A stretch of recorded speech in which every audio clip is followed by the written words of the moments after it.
Welcome to Act Out. I'm Eleanor Goldfield, and this is your tipping point. This week, as per the spoken word, we're talking primarily about prisons, the prison industrial complex. And this weekend, some unique and important actions are happening regarding said prison industrial complex. So, let's jump straight to the front lines and talk toxic prisons. So there's the environmental movement, and then there's the prison reform movement, but rarely do we see these two movements intersect, even in a philosophical sense. But on June 11th, these two movements will not only intersect, they will organize together, discuss and plan together, and execute a direct action on Monday, June 13th, at the Bureau of Prisons here in D.C., condemning toxic prisons, and in particular, a $444 million proposed federal prison to be built on a former mountaintop removal coal mining site in the Appalachian Mountains of Kentucky. And that is but one example, the most recent and currently pressing. Fight Toxic Prisons is a coalition of organizations that fight against the overarching prison industrial complex, with a particular focus on the intersectionality of environmental justice and prisoner rights. In a nutshell, prison pollution affects the basic human and civil rights of prisoners. It's certainly no secret, It's certainly no secret that this system gives less than no shits about the well-being of the poor, black, and brown. Now consider the poor, black, and brown that are in jail.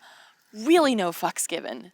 Combine this with the seldom discussed issue of eco-prisoners, i.e. those in prison for their actions in defense of the earth, and you have the keystone of Fight Toxic Prisons.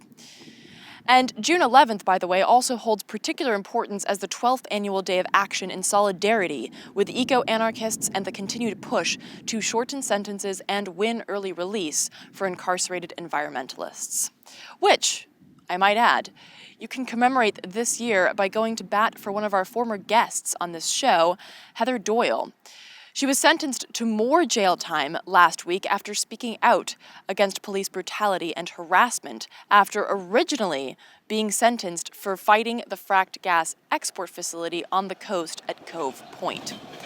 You can spread the word about her case by visiting facebook.com/wearecovepoint. Now, with regard to toxic prisons themselves, you might be wondering what exactly that means. Well, since it's one of the hot topics of the weekend, let's start by taking a look at the proposed federal prison in Kentucky. So, the land where it's slated to be built is nestled pretty much directly on the former site of a disastrous fossil fuel project, surrounded by sludge ponds and coal processing operations, offering up a high-risk cocktail, if you will, of contaminated water and radon exposure. But why cry over sludge not yet spilt on prisoners? How about eco-prisoner Eric McDavid's description of his prison time? Quote, "We knew we were held on a Superfund site at FCI Victorville, our only water contaminated with heavy metals and the very air we breathed laden with toxic dust." FYI, the fun-sounding Superfund site is, quote, "any land in the United States that has been contaminated by hazardous waste and identified by the EPA as a candidate for cleanup because it poses a risk to human health and or the environment."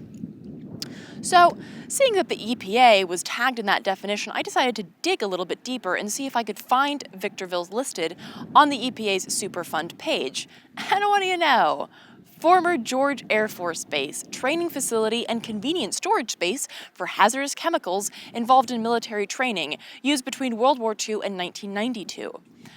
Under contaminants and risk, the EPA notes, quote, "groundwater is contaminated with jet fuel, trichloroethylene, TCE, pesticides, and nitrates.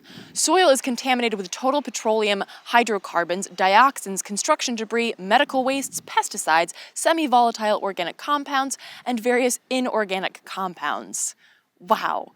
One man's trash is apparently the prison industrial complex's treasure.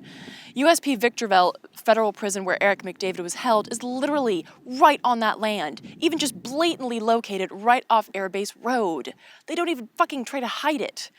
And again, as you might have noticed, these are sites that are deemed uninhabitable because they pose a risk to human health and the environment. And it's not just Superfund sites that are ripe for prison construction. How about Rikers, the infamous prison just outside New York City?